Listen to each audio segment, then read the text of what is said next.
Hey everyone, welcome back to the Minnesota Homestead.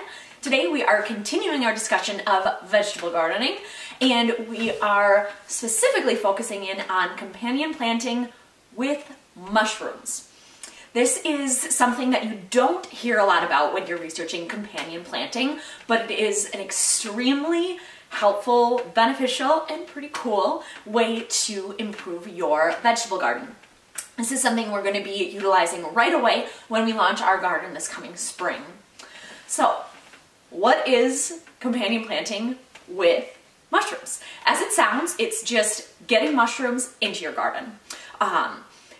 There are a ton of benefits to this. Of course, it has some of the similar ones to other companion plants. It increases yields, and it can also help keep your garden free of pests and diseases.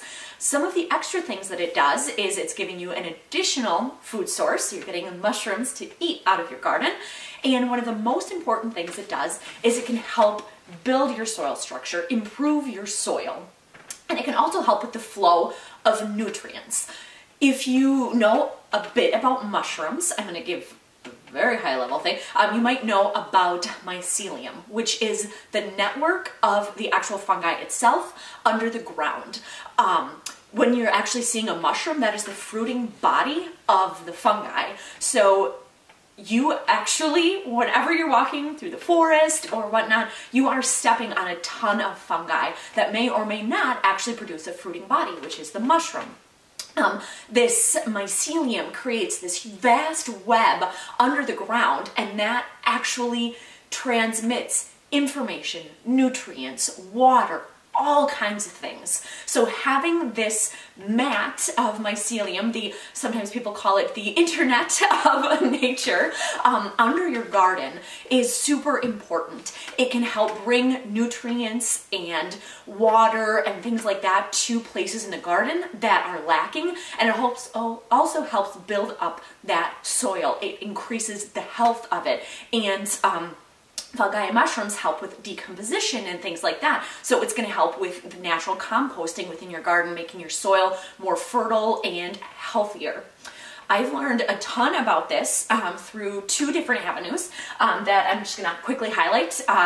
Of course, as you know, if you're watching this, when I first film it, I have very few subscribers, so I'm definitely not being paid to endorse these people or getting any benefits or whatnot. So this is just the resources that I found helpful.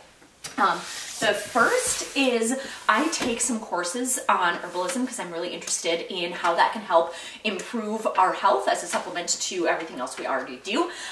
So I've been taking courses from the Herbal Academy. It's an online herbal course, and I took their mushroom course. I don't know how well you can see this, but I printed everything off here, which is something that you can do with their your sources. So that gave me a great overview of all kinds of stuff mushroom related. So growing your own mushrooms, how mushrooms benefit the planet, different kinds of mushrooms that you can eat and things like that. And it does have a small part on how mushrooms can be grown and benefits from your garden. So that is something that you could check out should you have an interest. But the book that has given me the most direct information is Mycelium Running by Paul Stamets. I'm not sure if I'm saying his last name right, so Paul, I'm sorry if I mispronounced that.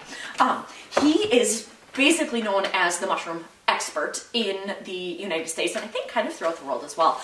This is his sole focus. He understands so much. He's written a bunch of papers and books that are truly new information. He does amazing things. This is not his only book, but this is the one that I've been using first to look into gardening. So check out his book, his website, his other books. He's amazing, super fascinating, and even though this book only has a small section on improving your garden with companion planting with mushrooms, the whole book is utterly fascinating, and it's going to help you learn a lot more about that mycelial internet under the ground and all kinds of other things. So I'm done being obsessed with that book. Anyway, those are resources that can really help you here. So what are we going to be doing? We are going to start by purchasing spores from a reputable company. We haven't picked one yet, but we've got a couple in mind. And we're going to be purchasing excuse me, sawdust, I think, that has been inoculated with it. There are a couple other things you can buy, but I'm pretty sure we're going with sawdust. And we also may just be buying some straight up mycelium or mycorrhizae as well. So what we're gonna do is we may actually, when we're sowing our seeds, we may actually dust the seeds a little bit with some of the mycelium or mycorrhizae, and that will help. As the seeds grow, the mushrooms will start growing right away, and they can start being mutually beneficial immediately. Another thing we're gonna do is put mushrooms throughout our garden. So we'll be using that sawdust, we'll put it in with some, probably in with some wood chips and things like that. And we are gonna try and get wood chips that haven't been treated with anything and have been sitting around for a little while, but not too long, because we don't want other bacteria or fungi or things like that getting in and starting to inoculate the wood chips, because then the mushrooms that we're gonna use may compete with those and not win. But so we're gonna be scattering those throughout different places in our garden. They do well under, the variety we're gonna be planting does well under some shade and things. So I think it'll probably do best near our corn and some of our other leafy, taller vegetables, but we are gonna try it in quite a few places. And so now I'm gonna get to which mushroom we will be using. There are a ton of different mushrooms that can benefit your garden in many different ways. One of the things that Paul talks about in his book is some of the research he and some of his colleagues have done about which kinds of mushrooms can be specifically beneficial to a specific variety of, or a specific vegetable. For example, elm oysters, they have found have been particularly beneficial to broccoli. So if you are a huge broccoli fan, the book, read about elm oysters and broccoli. But the one we're going to be starting with is called the Garden Giant or the Wine Cap. And this one is just generally beneficial across everything you need in your garden. It's also a large mushroom and very flavorful, tasty. People like to eat it a lot. I have not yet tried it, but well, we're going to try it this spring.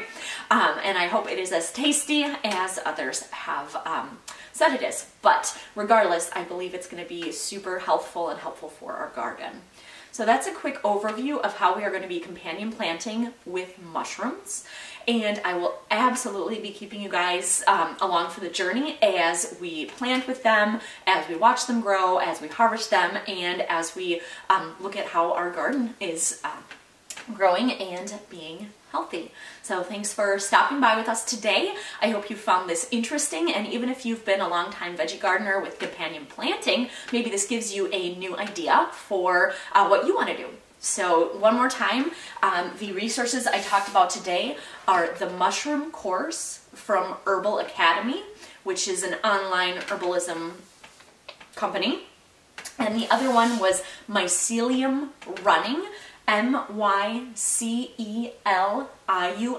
Mycelium Running by Paul Stamets, S-T-A-M-E-T-S.